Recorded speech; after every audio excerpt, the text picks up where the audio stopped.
ರಾಜ್ಯದ ರೈತರ ಜೀವನಾಡಿ ಸಂಸ್ಥೆಯಾದ ಕರ್ನಾಟಕ ಹಾಲು ಮಹಾಮಂಡಳಿಯು ಕ್ರಿಸ್ಮಸ್ ಹಾಗೂ ಹೊಸ ವರ್ಷದ ಶುಭ ಸಂದರ್ಭದಲ್ಲಿ ಗ್ರಾಹಕ ಸ್ನೇಹಿ ಸಿಹಿ ಉತ್ಸವ ಯೋಜನೆಯನ್ನ ರಾಜ್ಯಾದ್ಯಂತ ಡಿಸೆಂಬರ್ 24ರಿಂದ ಜನವರಿ 7ರವರೆಗೆ ಆಚರಿಸಿದೆ.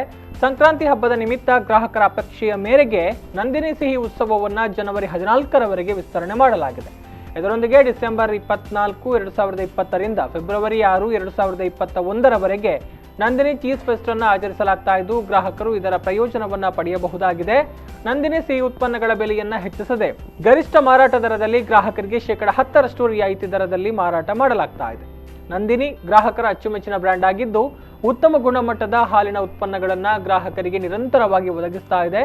ನಂದಿನಿ ಸಿಹಿ ಉತ್ಪನ್ನಗಳ ಖರೀದಿಯೊಂದಿಗೆ ಹೊಸ ವರ್ಷ ಮತ್ತು ಮಕರ ಸಂಕ್ರಾಂತಿಯನ್ನು ಆಚರಿಸುವ ಮೂಲಕ ಸ್ಥಳೀಯ ಹಾಲು ಉತ್ಪಾದಕರನ್ನ ಪ್ರೋತ್ಸಾಹಿಸಲು ಒಕ್ಕೂಟದ ಅಧ್ಯಕ್ಷರಾದ ರವಿರಾಜ ಹೆಗ್ಡೆಯವರು ಪ್ರಕಟಣೆಯಲ್ಲಿ ಕೋರಿದ್ದಾರೆ.